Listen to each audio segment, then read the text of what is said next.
Before there was Calafiori, there was Deluded Gooner. I just want to say.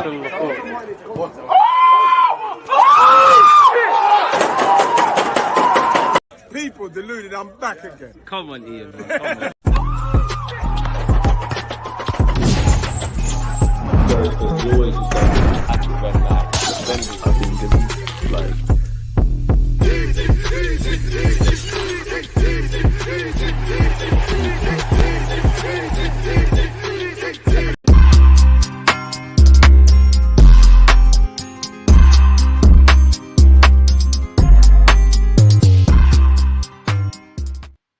People deluded, I'm back again. There's a smile on Babs' face. Shout out to him for tuning in. I can't imagine you're not subscribed or aware of his platforms, but if you're not, get to know, make sure you're following. You say, my friend, it's nice to be here after the Sunday.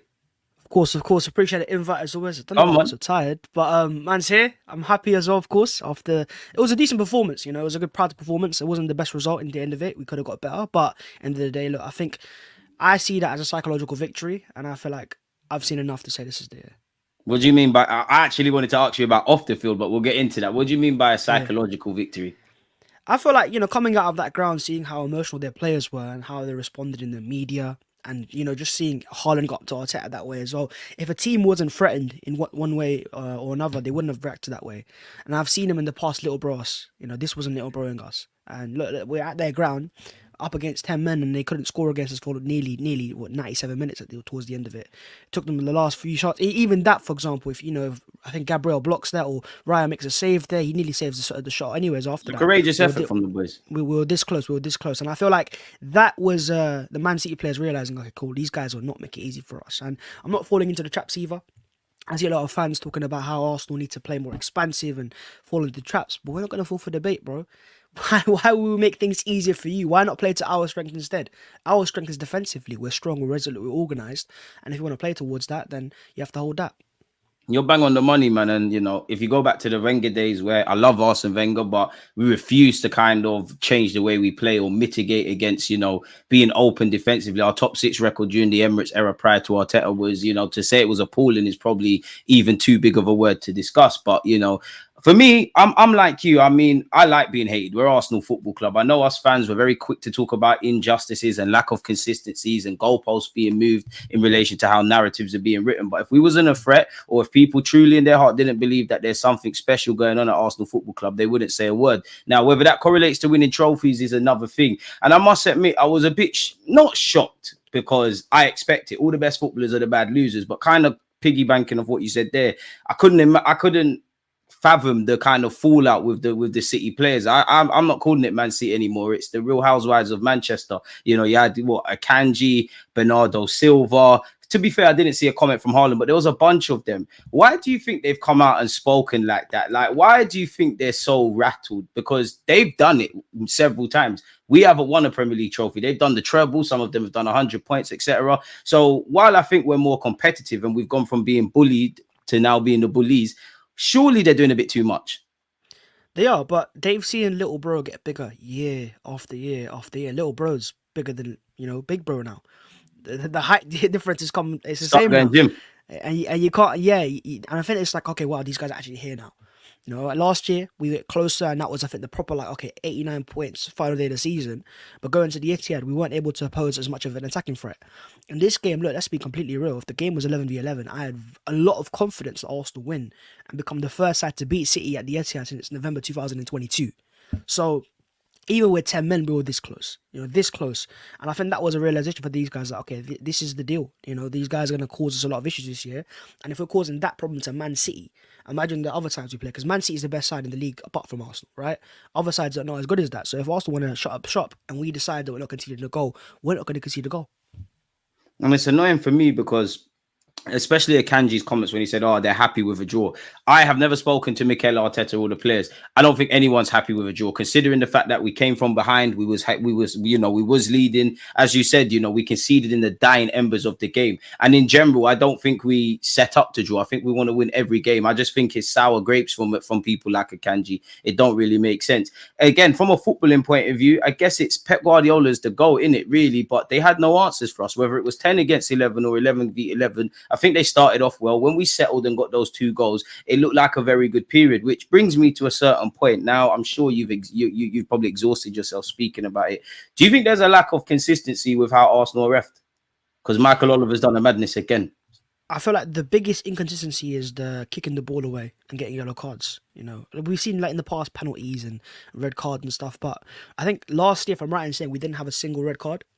So, you know, before we were Might be obviously right, doing pretty well, but in terms of this season, twice we've seen us be refereed differently to other times, because name me another side that's got a player sent off kicking the ball away, because I can't. And we see it every single game, whether it's Arsenal or it's Liverpool or anyone else. You're so right. that's why I think there is inconsistencies. I don't know if maybe referees are looking at Arsenal differently now because of the Rice red card, but I always go back to and Michael Oliver was actually the referee, I think they did this as well, was that red card that he gave to Martinelli against Wolves, where he threw the ball away, and then so from that moment on, I was like, okay, these guys are looking at Arsenal a little bit differently. He's never sent off a City player, and he sent off more Arsenal players than any other team. Arsenal players now, but I don't want to come around. Madness. I don't want to come in and cry about referees because it's out of my control. So there's nothing really to gain from the conversation. We know they're awful at what they do. What we got to do is give them as little reasons as possible and score as many goals as possible and concede as less as possible, so they can't decide games for us anymore. And it's a bit harder at times. It is what it is, but we can't cry about it. We just get on with it. So is it a point gained or 2 points dropped? Because I'm a bit on the fence. I feel, considering, and I think this goes for City as well. Obviously, I don't think Mikel Arteta will be happy with the 2 goals we conceded. I think he'll cut a bit of slack for the second, because it kind of is what it is. I think we started off the game, I think we was quite disjointed. I think we was not winning our duels. We took a while to kind of settle. But considering the fact that we came back from behind, it is, and we had 10 men, it's a point gained. Considering the fact that we was leading, and we all know how difficult it is to fight City, I do think it's 2 points dropped. But where are you at with it?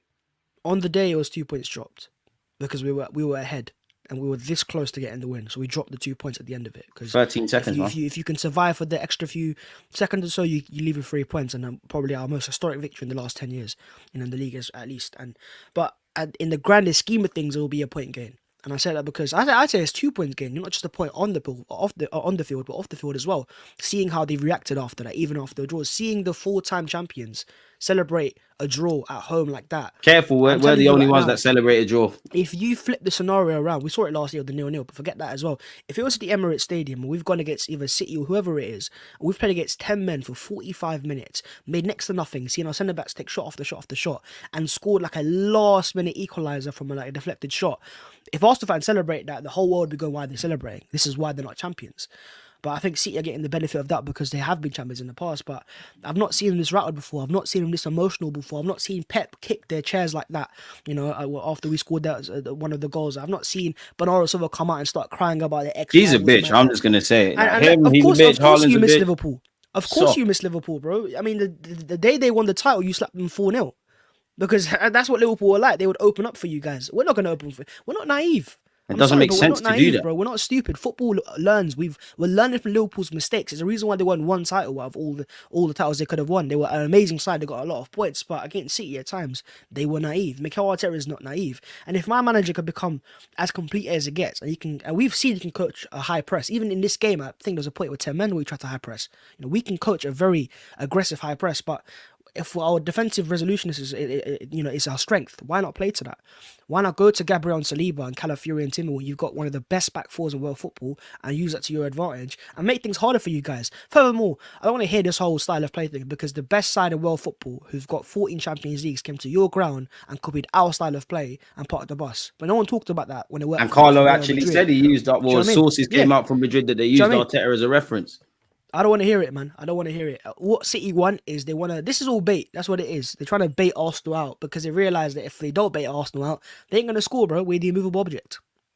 And I think, once you get, obviously this game is for obvious reasons, 2 title challenges, City being a winner, obviously we went down to 10 men. There's plenty, the off the field stuff that me and you have spent the opening part of this speaking about. There's plenty of other nuances that we could waffle about and our talking points. But I think when you look at the game, I think for Mikel Arteta, I think we'll work a bit more on compactness in that opening stage. I think we'll try and work on building out from the back and having multiple passing lanes. And also we have to find a way, because I did think we struggled against Gundogan and Bernardo Silva. But then look at in the opening part. But then if you look at City, really cool. It took Stones off the bench as a centre half. I remember watching the game, and naturally, 45 minutes against City, 10 men, it's not looking good. And you're just thinking, don't let one goal in because the floodgates open. But then as I was watching the game, and obviously I did expect them to score, but I didn't expect it to go like that. It felt like only the centre-backs were having shots and efforts. So I think what's happened is Pep Guardiola's been outsmarted for that game. Now, Pep normally wins the war over a 38-game period. Mikel Arteta in the last 3-4 games has won the battle. So he's not doing bad for a novice coach. And for me, I don't really, you know me, I don't care about the media and how they look at us, but I want consistency. 1 minute, he's Pep's, Arteta is the Pep, the Combe boy. Then he's copying Pep. Then he's copying Jose. Now he's copying Tony Pulis. People need to make up their minds. And what I feel is agenda driven is we're damned if we do, damned if we don't. If we was naive, we tried to go gunshot for gunshot with them, opening game, entertaining for the neutrals, we're going to get called naive. Obviously, we're a great defensive side anyways. We're down to 10 men. It's like people won't give Arsenal their credit purely because we didn't want to play the way people wanted us to play. And it goes back to what you're saying. And I'd love to know your thoughts. Me, I don't really care what they have to say, but I just feel we can do no right. It's jarring, man. It is jarring, but I think as Arsenal fans, the best that we can do is get out of the habit of seeking validation from rival fans. Facts. We don't need to be hearing our fans, rival fans saying you play amazing football. We've had that for so many years, and what do we win? Nothing. Right? We had the best football in the league with Arsene Wenger. We won nothing. We used to get Champions League football. What we need to start realizing is appreciating our team ourselves and taking pride in that. Because if we seek validation constantly, we can win a title this year playing the style of play. And fans will still be going, oh, but you played the part of the bus style, or you've only won one title in 20 years. Or, it's a losing game. There's no point of playing that. Instead, focus on yourselves, focus internally, and take pride from that instead, because there's no point of listening to rival fans because their arguments changes on a game-by-game basis. So it's very fickle to all follow them in the first place. The goalposts just shift and that's it. But I just think people know, and even with the way, like, where are you at? Because for me, when Newcastle wasted time, I think people need to look at Mikel Arteta. Mikel Arteta in the last, I would say 18 months in particular, I'd say you could go back to the year we missed out on top 4 versus Spurs when he tried to really change how we think defensively. But in the last 2 years, he's really got his head screwed on defensively for us. If you look at the early days when we started to become serious, there were several times Mikel Arteta would complain about time wasting. You look at the Newcastle game. For me, Mikel Arteta just said, you know what? Nobody's trying to change anything. If I can't beat them, join them. I'm going to beat them at their own game. And that's exactly what we've done, and I've seen it when Liverpool changed defensively, when Conte did it, when Jose did it. There's big articles that come out of newspapers talking about dark arts. When we do it, we're anti-football. Allegedly, clubs are reporting us about gamesmanship and things, and everybody does it. I don't like it when it happens to us. I sure as hell love it when we do it against other people. But how do you feel about, for me, what I'll describe as a witch hunt about Arsenal and dark arts? Because it is a witch hunt to me. Of course it is. The greatest managers of all time all do it. Pep's done it. Jose's done it. Fergie did it as well. So if all the all-time greats use that as a part of their game, why is it that we're being criticised for it? Well, I don't know. Maybe it's the fact that we haven't won yet, or the fact that people don't like how we play and don't want to see us win. But it is what it is. I see it in a way of, I love the fact that Arsenal are doing the dark arts, because I see Arsenal, get caught out of it for so many years. When we used to have Arsene Wenger, we used to get caught out by Jose all the time playing the dark arts, and I used to be jealous of it. So now that my club has it, I'm more than happy to see it. And also it's funny that, City talk about wasting time from goal kicks. I saw a stat yesterday that so far this year, they actually spent the most times from goal kicks. So the ball's actually on Sunday in play for 35 minutes as well. What we're seeing right now is we're seeing an emotional Man City.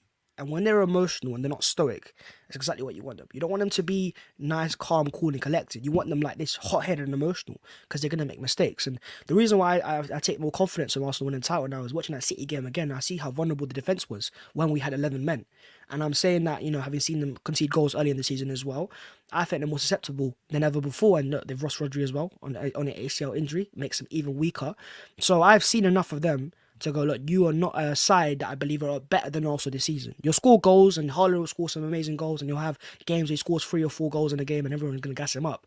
But in a grand scheme of 38 games, you will get caught out more than Arsenal will, because we can shut up shop and, be as solid defensively as ever. But I don't think you can do that. And I think at times in a league that's full of so many attacking quality, you're going to struggle. Do you actually think City are scared of us? I don't think they're scared of us, but I think they're getting more rattled by us. They're getting more and more intimidated. I mean, look at Erling Haaland. Erling Haaland is scared of William Saliba, and he's scared of Gabriel Magalhaes. He might have scored an opening goal, but you can see how he's trying to batter into Gabriel and batter into Saliba, bro. He's trying to make a point. Because these men are bullying you. You go back to the clip last year of Saliba against Haaland at the Emirates, where he just knocked him to one side. they're not scared by you. They're not scared if you're 6'4" because they're also the same size. They're just as fast as you as well and just as strong as you. So I don't think they're just scared yet.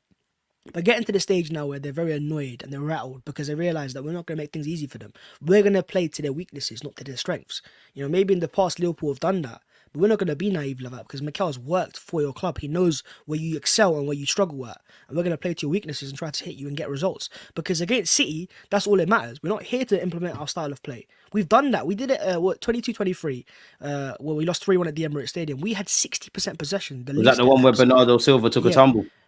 I think that's the one year with Haaland scored, and I think when Tomiyasu gave the ball to Kevin De Bruyne, who scored the opening goal. Oh, yeah. But in that game there, we had the most possession ever against a Pep side. We lost 3-1.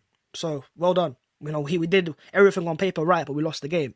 So now we're not doing that. We're not being naive anymore. We're going to play to our strengths, make games cagey, because we realise in that cagey state, we're more suited for you having the ball, us sitting a bit deeper, hitting on the counter-attack, and then certain games at home, we'll be a bit more expansive as well. But we're not going to be naive and give you space, because that's exactly what you want. So why would you do that?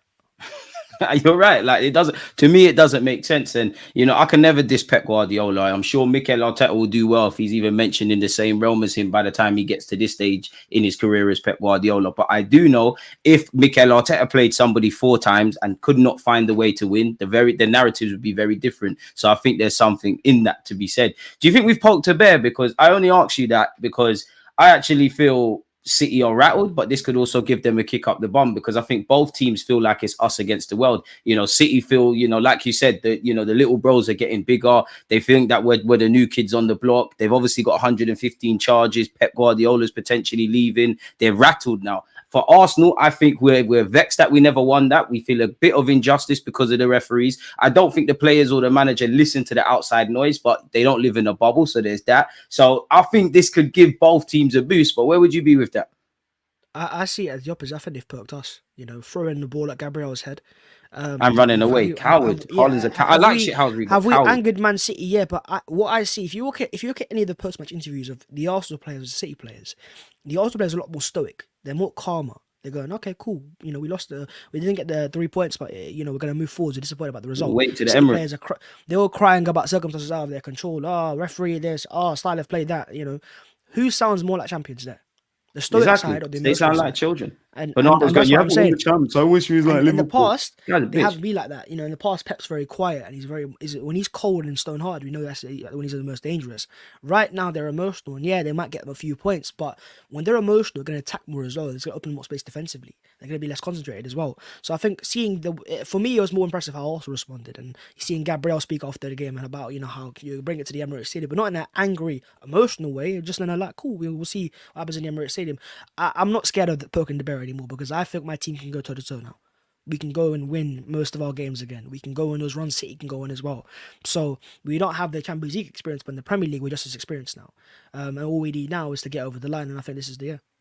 Do you think it's sustainable playing like this? Because I think it is, but I could argue for argument's sake, you know, football's a game of percentages. The more chances you create, the more likely you are to score. But then I look at it and I say, you know what? If you're going to be defensive, you're going to get 2-3 chances. If you only get that a game and you take them, then it is what it is. But do you think it's sustainable? Because I think people don't like it necessarily, not necessarily Arsenal fans. People don't like it. But as we've seen with Conte, with Jose, with Simeone at a point, if you achieve stuff, nobody gives a monkeys. No, I think it's sustainable because we can create chances. You know, in the last 3 games, we've had to play differently because we got you. You're without your captain. You're within 10 men at the Etihad. You're going to have to play differently, right? But in the first, you know, the game, the Etihad, in the first half, we were making chances. You know, Saka was getting it towards the end of the second half. You could see Saka was beating his man a bit more times, cutting the ball back, or getting closer and closer. And now we're going to judge it now, probably against Leicester and Bolton and teams like this where you expect to beat them. You could have more possession. Can you go make your chances and expand as well? And also, look, we're without our starting midfield. We've not seen Marino, Odegaard, and Rice a single time, so I'm not expecting us to play the free. Arte's been the fittest midfielder. This is a fuddy season, man. Exactly. And so I feel like there is a justified concern there for chance creation at this stage.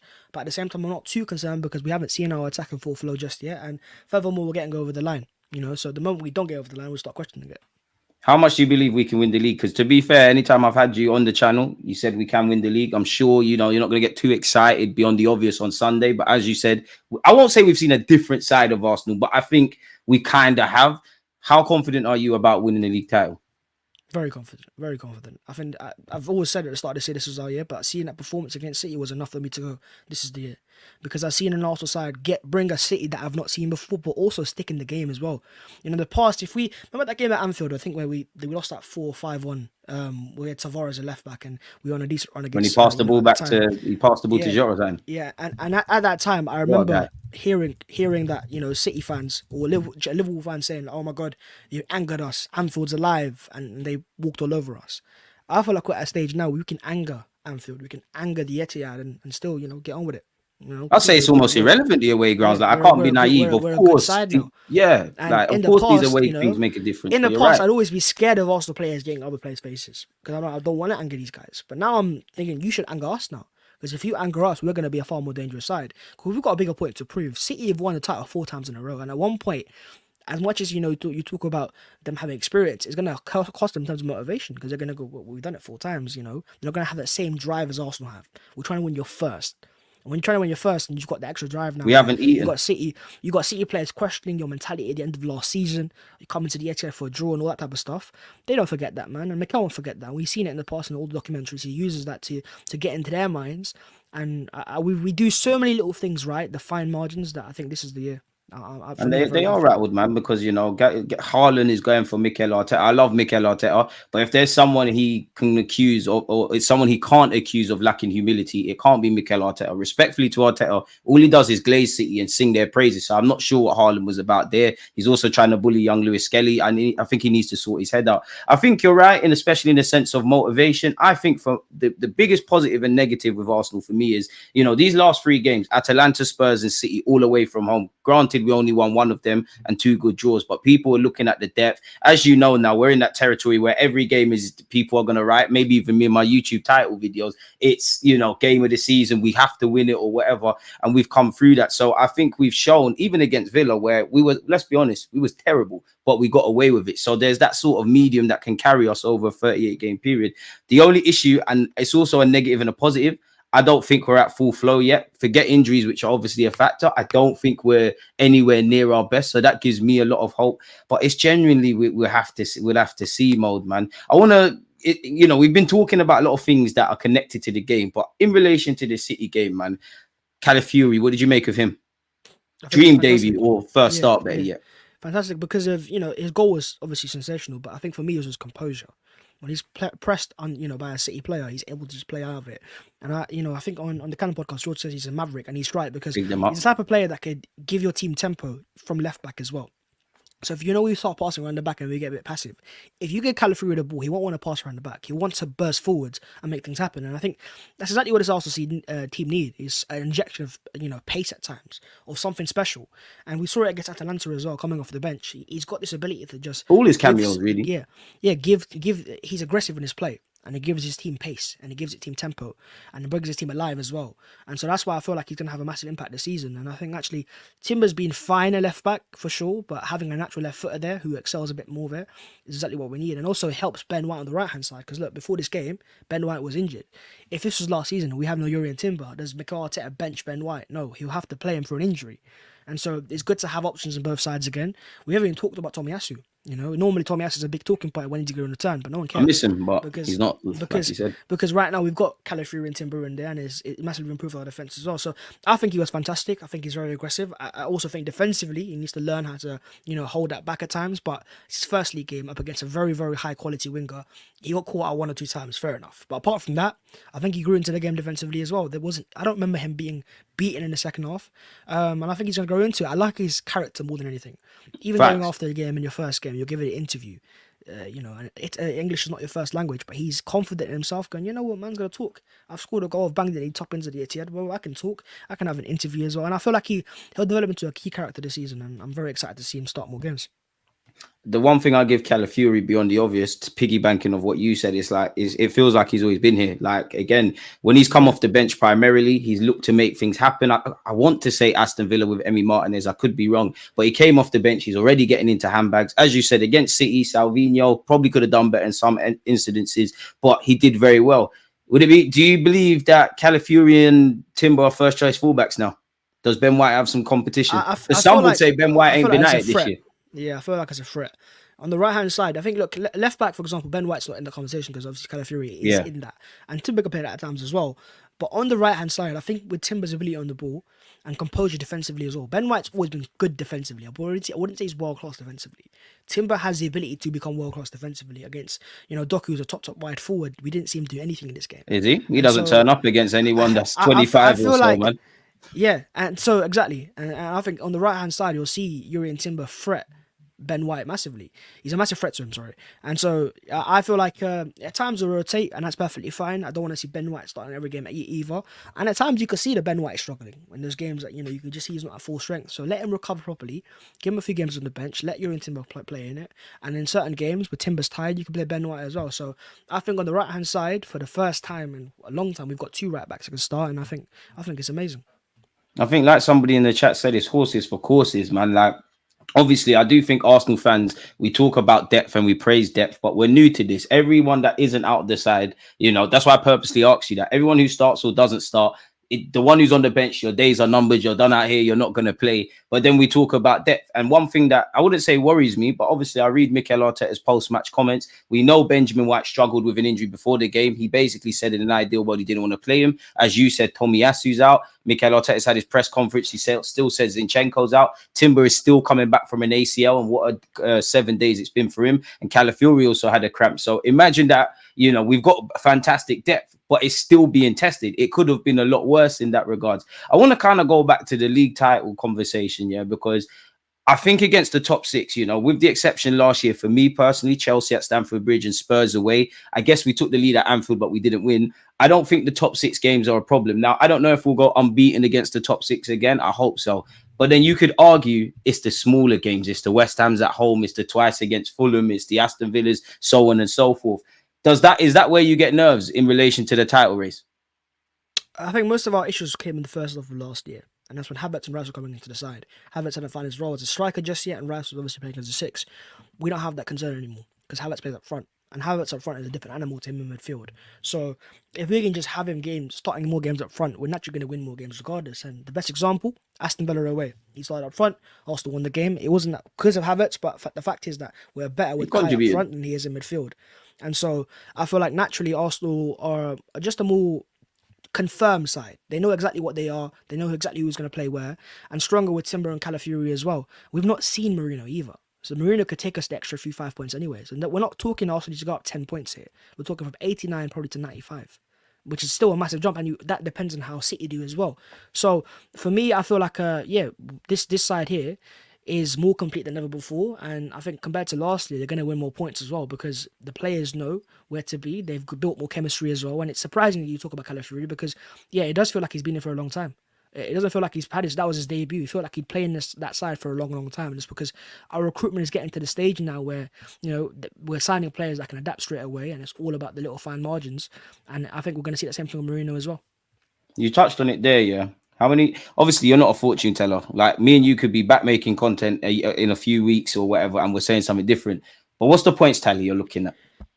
If we want to win this title. You aim for 95, but you know what? You aim to be ahead of City come, I'd say, March or slightly before that. You want to be ahead of City then. Because City, when it comes post-March, will win every single game.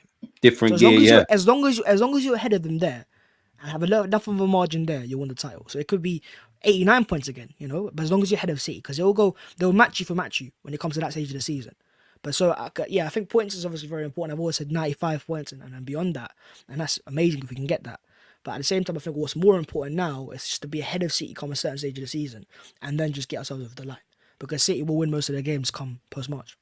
I think you're bang on the money, man. I think everyone expects City to go into gear. Kind of piggybacking off that, yeah. A lot of people are saying Arsenal have to win the league now that Rodri has been ruled out for a significant part of the season, which that's a player as great as Pep Guardiola is as a manager, hasn't got a like-for-like replacement. Now, when I saw that Rodri thing, I kind of got why Pep Guardiola would probably want to sign Declan Rice to play with him or instead of him. Obviously, I think Rodri's better, but I get the point. Do you agree with that rhetoric that now with Kevin De Bruyne kind of injured, Gundogan kind of struggling, Rodri out, it's even more of a reason for us to have to win this title?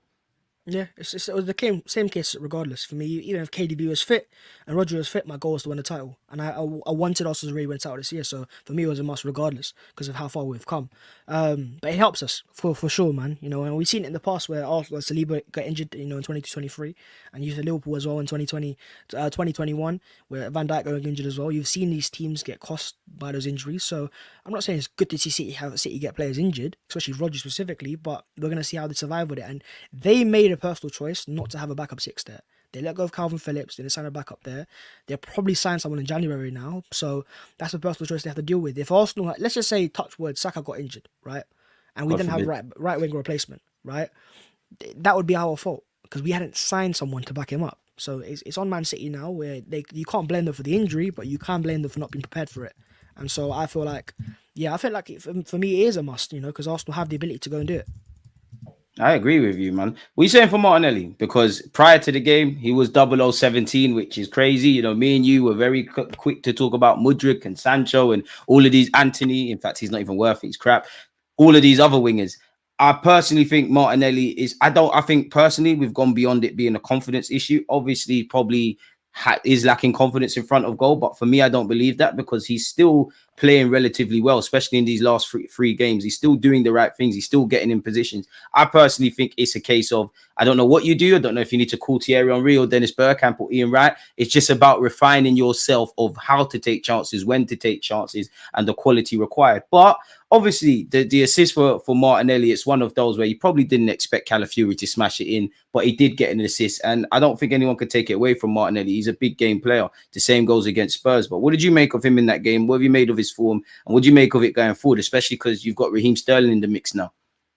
I think all he needs is end product. So getting an assist was good for him because in terms of actual impact on the pitch and causing chaos and, you know, getting into threatening positions, he's been actually very good this season. So for me, getting an assist was very important, even if it was, you know, a little bit of an easy one.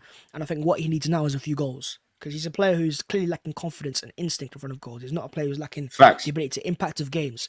And so when he starts scoring more goals and starts to believe himself more again, that, okay, this is simple again. And, you know, we've seen how confidence is the biggest changer in football. Best example, Kai Havertz. So if you can get Martinelli that confidence again. And I also feel like having Calafiori next to him as well, as good as Timber has been, or taking it to another level because Calafiori is able to overlap, being naturally left-footed. And so when you got Merino fit and Calafiori fit on the left-hand side, we're going to give Martinelli the best platform he's had in a very long time. So I'm not too concerned by his form, to be quite honest. I think all he needs now is to start a few games, maybe in a Bolton, for example, score a few goals there, gain a bit more confidence, and next thing you know, he's back to the, well, not even back, but an even better version of Martinelli than 22-23. And I agree with you because I must admit, you know, I've said if Gabriel Jesus doesn't get 15 league goals and Martinelli doesn't do certain things, I'll delete my YouTube channel. So yeah, we're in trouble if he doesn't. For me, with Martinelli, you're like you said it there, man. I think it's just a need for goals. Would you really start him against Bolton? And in fact, on the topic of Bolton, like, what's your 11? Because for me, I want to see Lewis Skelly and Ethan in some capacity. Yeah. I do start Raheem Sterling. Defensively, I'm not sure. I think some couple of key players are going to have to play because we don't have many options, if I'm honest. But what's your starting 11 for the Bolton game tomorrow? I think, look, the likes of Aiden, Miles, and Ethan will start because they started the pre-season. And this for me is with all respect to Bolton, it's a level of that quality, right? It's pre-season level. And I think these guys here, that Aiden would not have been a part of the Arsenal tool if he wasn't at Mikel Arteta's ideal level. And it's still a big test for them. It's a League One side. On the bench as well. So I feel like, I think those three youngsters will start specifically, and they should as well. The rest will be a bit of experience. Jorginho comes back to the side as well. And then, of course, you got the front three of maybe Jesus, Sterling. And I would start Martinelli, to be fair. I want him to score a goal. I think he needs the most confidence out of all of these guys. But then again, he was obviously very tested. And the game against City, there was a lot of running to do as well. So if he's recovered from that, then I think fair enough. And then, I think in terms of the defence, you're going to have a bit of experience there. But I feel like we've got enough strength to be Bolton. But to get through this with a few youngsters in the side, I think that's the thing that fans are looking forward to the most. Seeing Ethan in the side, seeing Miles in the side, and if they can get into the score sheet, for example, in terms of Ethan, then I think it'll be fantastic going into the game against Leicester, because there are a lot of fans that believe that Ethan could start in a game like that. If he has a great performance against Bolton, I think he can put himself, into the contention. And shout out to Miles and Ethan in the last two Premier League games getting some sort of minutes, especially, for a player that didn't play significant minutes, Miles Lewis Skelly is one of the biggest talking points, whether it's because of Haaland or the yellow card. For me, I'm keen. If I'm Arteta, I'll be flirting with what I'm going to do with Lewis Skelly purely because naturally he's a centre mid by trade. You've obviously seen him play inverted left back. I don't know about anyone else, but if you are a right footer able to play inverted left back, you can definitely play right back. And that might be a bit of a cheat code. I don't know if he goes with Ethan, Jorginho, and Declan Rice in the middle. Kivio's probably going to play. I don't know, and it makes me a bit nervous with the centre with our defensive options. Obviously, if they pass fitness tests, they pass fitness tests. But he's spoken about David Raya may or may not be involved, so we don't know if there's a youth goalie. He's spoken about Timber, Calafiori, Benjamin White, all having knocks. At the end of the day, this is a cup competition. It would be, not the bees knees to win it, but it would be nice to go far. So I'm keen to see what he does. I do want to go far in the cups. I want to go as far as we potentially can. This question's been on the screen for a while, bro, and I think it's an interesting one. Thoughts on Calafiori? Even though he scored a good goal, he didn't play well. Salvio cooked the guy. Long term, do you see him as a left back? As our left back, apologies. I think so. It's possible. Well, I also feel like he's able to play as a left centre back for Gabriel's role, but we know how good Gabby is there. So there's a bigger ask there because left back, we don't have another set left back there. So I think, there's a good chance he could be our future left back because, he was cooked in that position there, but that's just because he's a bit aggressive and a bit front footed. If you give him 38 game seasons in the Premier League and you're able to allow him to adapt and understand the pace of the league, I think he was a bit better. And also look how he grew into the game as well. Past that little Savinho thing right at the start of the game, how many more times was he cooked in this game? And how many more times was he beaten as well? Because on the ball, the composure is there. And that's a massive part to Mikel's play. But off the ball, I think that aggression, if channeled correctly, can be a very good left back. And I think the reason why he can excel as a left back is the fact that he is so comfortable on the ball going forward. So he's able to burst through players and burst through presses and stuff like that. And move into midfield as well. So yeah, I think so, man. I'm with you in the sense of, I think when you look at Mikel Arteta, being able to play more than one position and play it well, because we have had this before, is a key thing. Now, he can play as a centre-half. He can play, at left-back. I'm cool with either one. It's different horses for different courses. You look at Timber can play in midfield and centre-half. This season, we've seen him at left and right-back. I'm all for that. I feel it's a bit weird because Calafiori reminds me of Kivio last season when we drew 0-0 at the Etihad. And what I mean by that is, people always focus on when one person does one turn against you and they get skinned. That's going to kind of happen. I do think Calafiori, I don't agree with struggling. I do think he found it tough against Salvio or whatever his name is. Naturally, that's going to happen. The man's a quality right winger in the making. He plays for City. That's what's going to happen. You're going to get turned. And I do think for Calafiori, I don't think, on the left-hand side, him and Martinelli, maybe they weren't told to, but they didn't double up well enough. And I think I'm sure if Mikel Arteta watches that game again, there was probably too much space in the initial period, and they were kind of just getting into the hole. So I don't think all of it was on Calafiori. Personally, I think it's a good platform to build on. Cool, you got turned a couple times. One of them for the goal, where if anyone goes and watches that goal again, it's come from a free kick. Our whole team's quote unquote gone to sleep and not following runners. From Haaland making that run to evidently score, to Bernardo Silva taking part and pulling him out wide, to obviously that turn. I think it's a great platform. Forget the goal. I don't think he was lacking. I saw some togetherness. Obviously, again, if you're fit enough to start, it doesn't really matter. But this is someone that hasn't had too many starts. And Arteta has kind of alluded to, not that he's struggling fitness-wise, but he doesn't have 90 minutes. So, if he got ripped in a game, like everyone's allowed an opinion, but if Calafiori got ripped and I saw what I saw, then I think the only way is up, really and truly. And he's a fantastic player for us, man. Yeah, people look for highlights. That's what it is. And I feel like, especially in your first game and you've got rival fans watching as well, they're going to look to see players' weaknesses. But for me, I saw enough there to see that he's going to be a first-team starter. Exactly. Like I'm cool with it. Where are you at with, again, we can't talk about the transfer market because it's irrelevant, but Kai Havertz is doing this thing. Left-hand side is still open season. Like, would you rather a double figures producing kind of winger, or would you rather a 20-man striker? Yeah, if you had to pick one of the two to come in tomorrow, for argument's sake. The winger itself, it depends on who the name is, because I think for Arsenal, whatever your dream would be, forget names, the dream guy. In the current market, the only player that stands out to me as a forward signing for me is Victor Gyökeres. I look at that form, I look at his Champions League impact as well. I watched him in a game for Sporting Lisbon, and I'm going, wow. His impact is he's a live wire. He plays all about threat. And nowadays, strikers, people think signing a striker is about being clinical and being a good hold-up player, but it's about how much threat can you produce. Gyökeres produces a lot of threat per game, and that's why I'm looking at him now, going, look, if we can get that price down a little bit, he's a striker with, I think, he's 27 now as well. He's got experience of playing in England as well. He's very good at linking up play. He can get assists as well on top of that. He stands out more than anyone else, more than Nico Williams, more than Shesko, more than Isak for me. Right now, Gyökeres' form is way too good to ignore.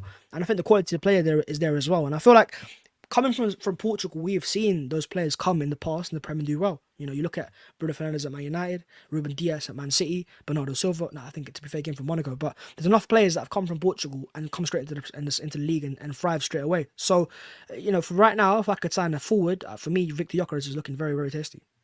It's a tricky one for me, man, because I agree with what you're saying with Gyökeres. Like the goals, the assists, he's picked up from last season. What he's doing now, he's scoring goals. I think he fits our system. I just don't know how high he is on the Arsenal list. Now things can change. I would imagine at this moment in time, which I'm not privy to the info, that Sesko's probably higher on the list purely because they tried to sign him. But I agree with you. I think the goals, the assists, the link-up play, the selflessness is everything you want from a Mikel Arteta striker. I don't know if Arteta would agree with that, but I'm here with Gyökeres.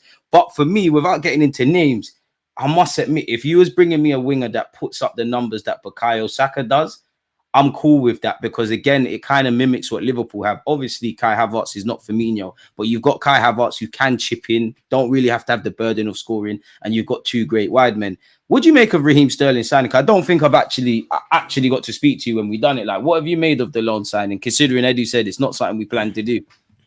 I think it could be a very, very good signing. And I just hope so. He's a yard man. I don't think even in the short term. I think long term. If you get Raheem Sterling, because he's still 29, by the way, and when you judge a player at this age, you don't judge him off. You know, we've seen what he can do in the past, but has he still got the acceleration? Has he still got that burst of pace? And I think he does.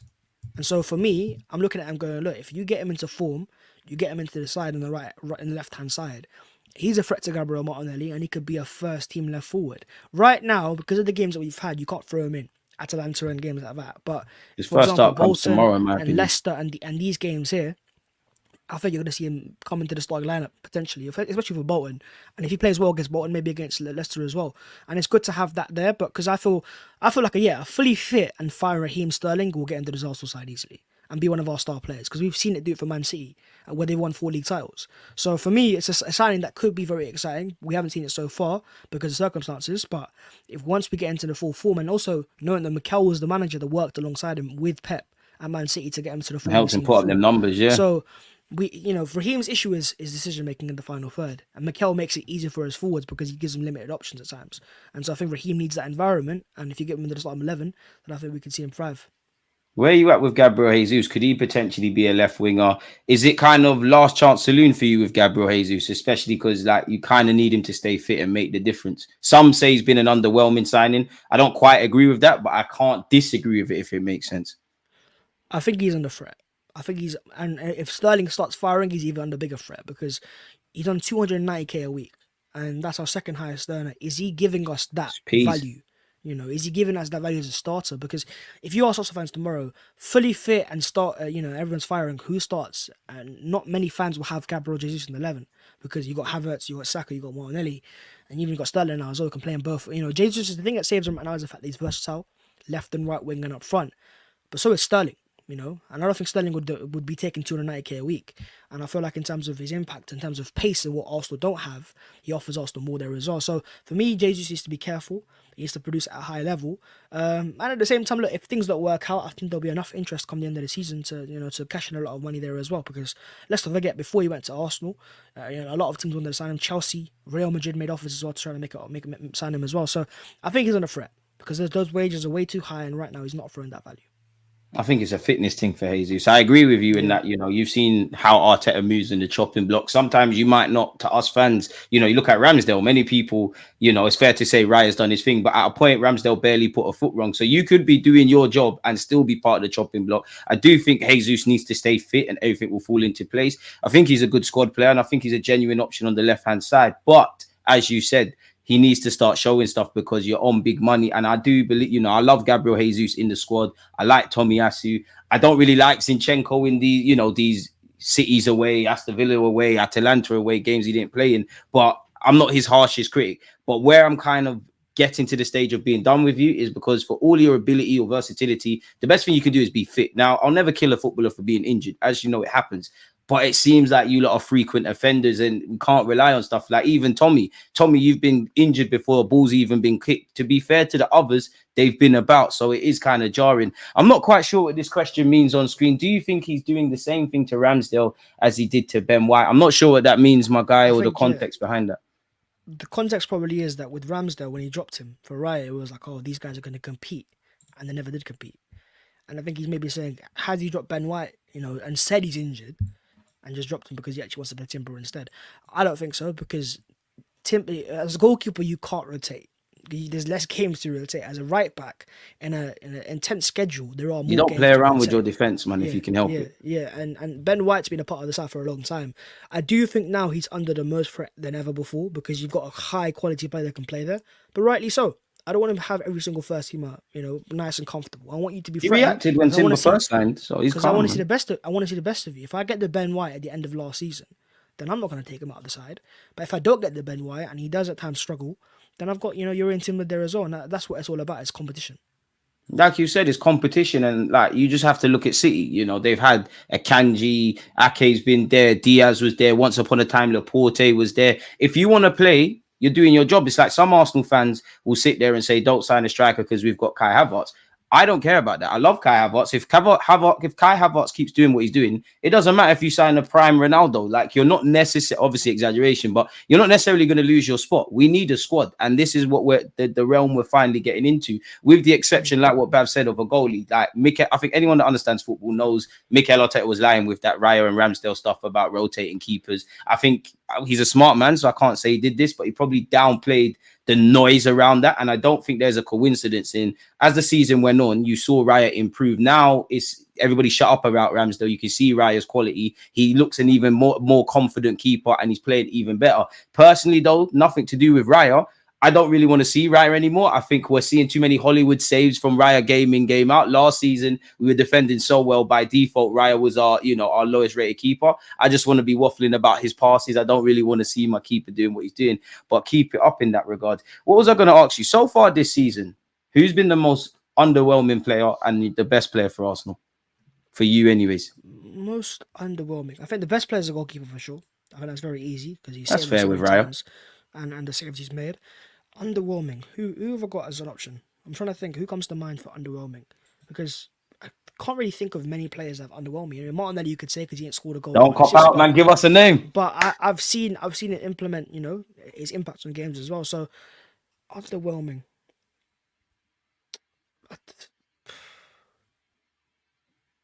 Maybe Havertz. Oh, that's harsh. I feel. Yeah, but that's what I'm saying. Like, I can't think of no one. Who have you got in mind? Martinelli, man. I've got to be honest. I do think, of late, Atalanta, obviously he had those 2 chances that he didn't score. But again, when you're a team that in that game only created 2 clear-cut chances, give or take, with Saka's free kick, that's going to be highlighted. I do think the performance was there against City and Spurs, but I believe in Martinelli so much. I can't sit here and lie. And again, it's the decision making. Like, if I'm very harsh, which I shouldn't be, the decision making was there against City. It wasn't there against Wolves. It wasn't there against Spurs. So I would say Martinelli, because even me, I'm a big fan of Martinelli, but I'm now starting to doubt myself and say, I always say the Martinelli of 2 years ago. Is it a thing where Martinelli's always been this and that was a purple patch? I'm not sure. So I would say him for underwhelming.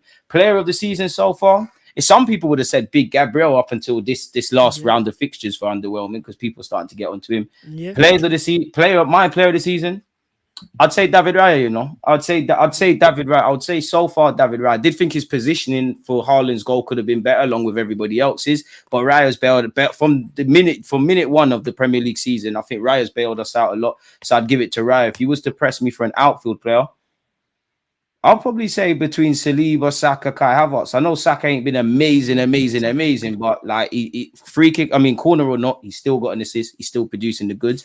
I know people will say 5 assists in 5 games. This is what I'm saying. I think he's up there with Henry. People will say Kai Havertz never made a pass against City, etc., etc. I don't really care. I think he played well against City, especially when our backs are against the wall. And I think Kai's been doing his thing. And Saliba's just Saliba, isn't it? Like, I do think everybody could have done better for the goals we've conceded so far, but Saliba's bossed it. I've got no question. Even the Spurs game for me, where also Gabriel did his thing, Saliba bailed us out before we put the ball in the back of the net. So Martinelli most underwhelming, and it seems like things are changing.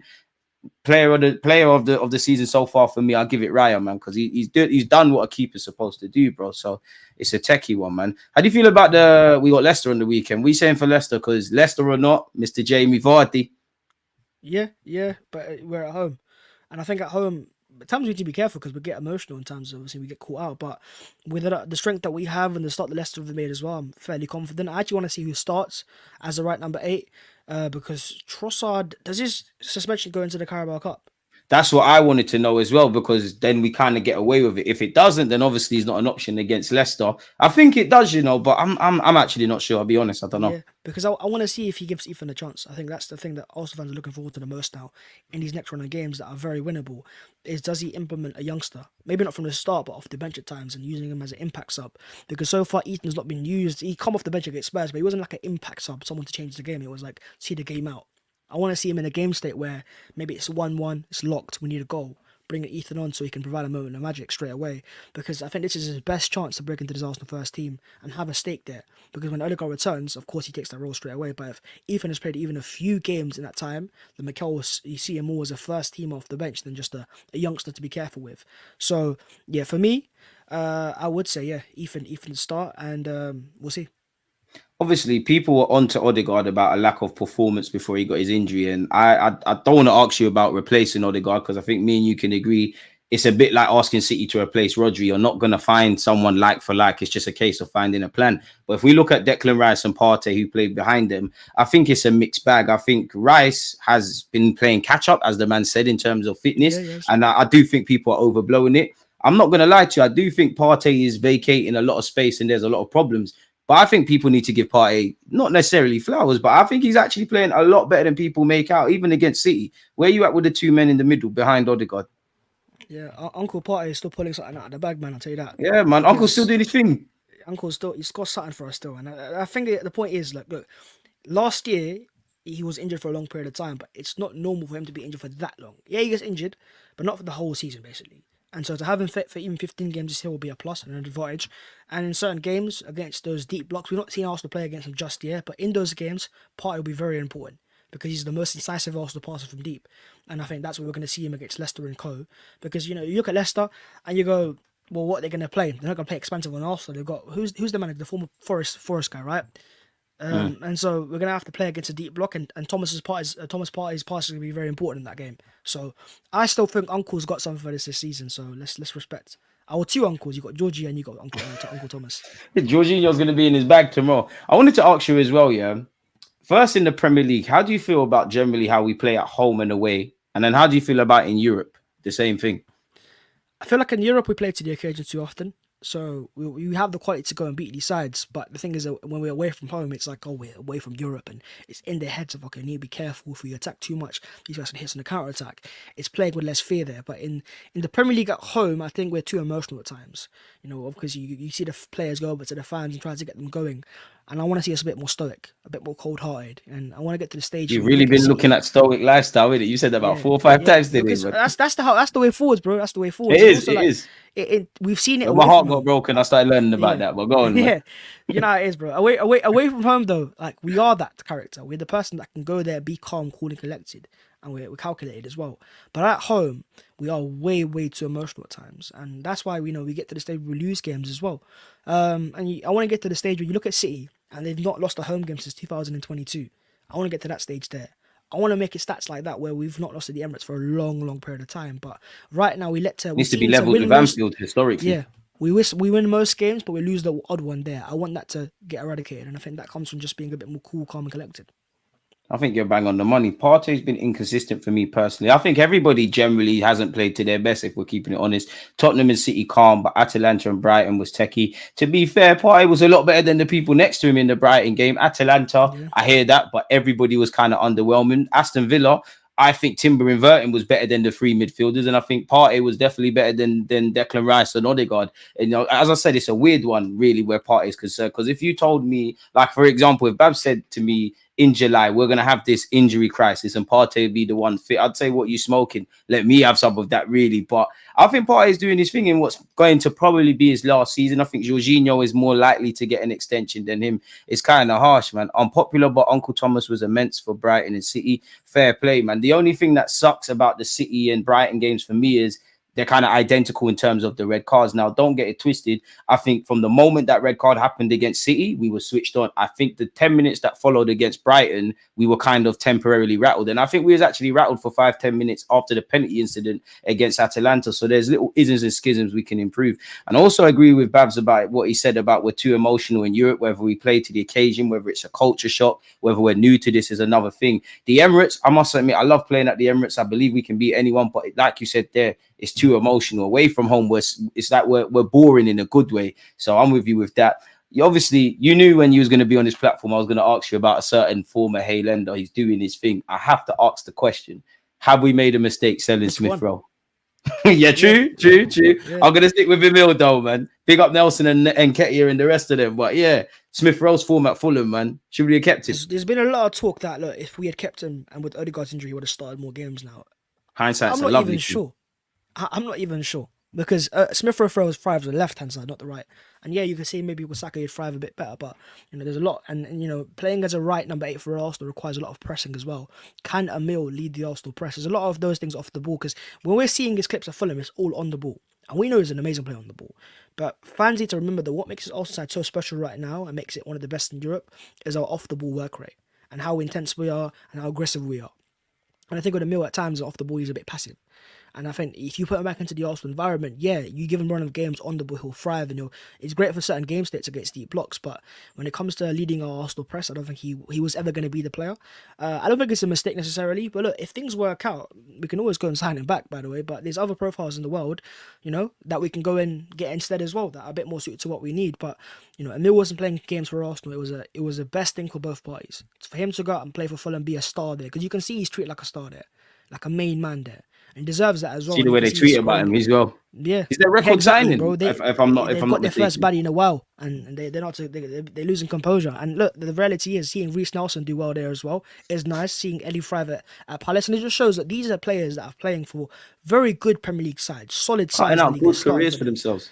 And they couldn't even get a minute at Arsenal at times. So it shows off how good our 11 is and who we signed. So for me, I don't think it's a mistake, and every time he scores a goal, fans will go, it's a mistake. But I've seen the off-the-ball stuff. I haven't seen it just yet. If I see it in the future, then fantastic.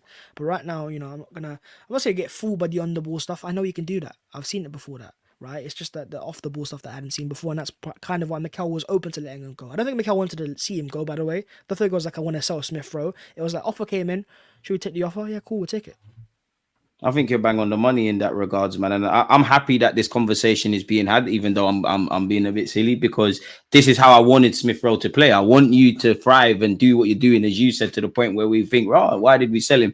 You made a great point. Off the ball, we've yet to really see it. Granted, we're not watching Fulham week in, week out. Every Premier League game is intense, all of that kind of stuff.